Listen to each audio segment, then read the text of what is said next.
Good morning.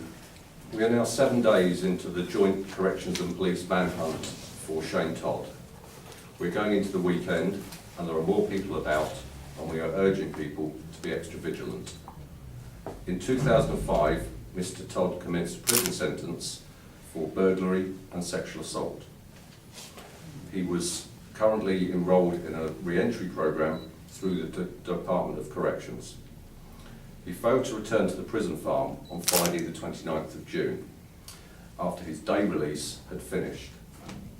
Our overall aim is the safe return of Mr. Todd to the prison farm for him to continue his sentence and receive the care and support that he needs. Despite Bermuda's small size, our previous experience in dealing with prisoners of this nature has taught us that they are very difficult to locate and apprehend without the help of the community. We are encouraged by the assistance we've received so far, but however, he remains at large. More help is needed. If you have information or a sighting in relation to Shane Todd, please contact police immediately on 295 0011. From the information received so far, it would appear that there are members of the public that may be assisting Mr. Todd. I would remind the public that assisting or harbouring an escaped prisoner or somebody unlawfully at large is a criminal offence.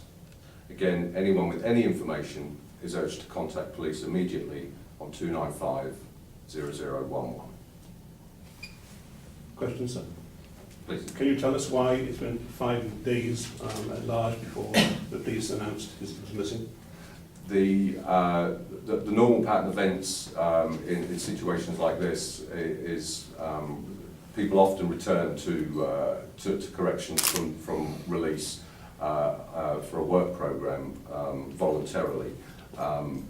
Actions were immediately put in place with police and prisons to try and locate Mr. Todd, and then in due course, as part of that, the press release was subsequently made.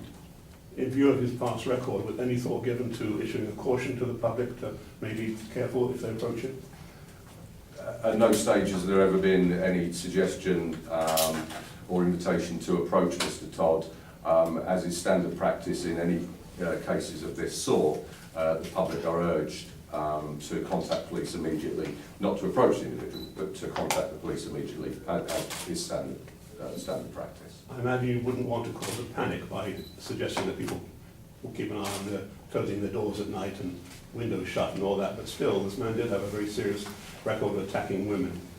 Naturally, in this day and age, common crime prevention precautions are encouraged to all residents, but nothing particular in this particular case other than a heightened awareness if the individual is seen for the police to be contacted immediately. Sorry, but 5 days passed with you knowing that you had a fairly dangerous person at large.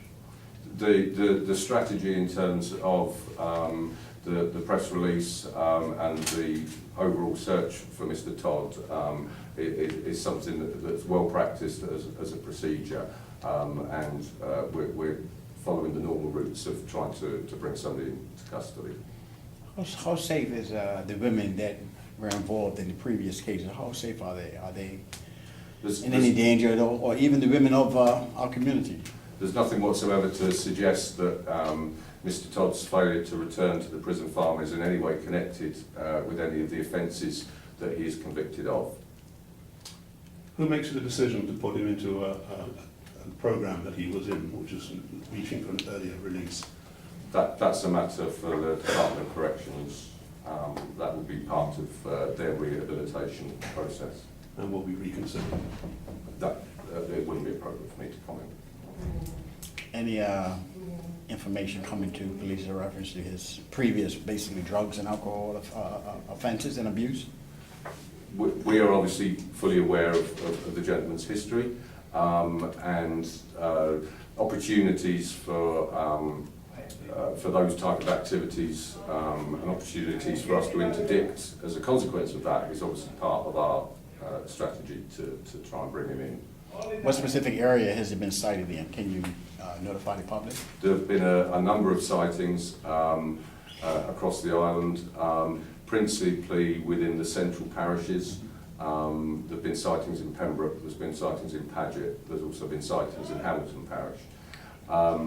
Those sightings are from people that know Mr. Todd. So our active encouragement and message is, if he is sighted at all, to contact us immediately, so we can bring this matter to a conclusion.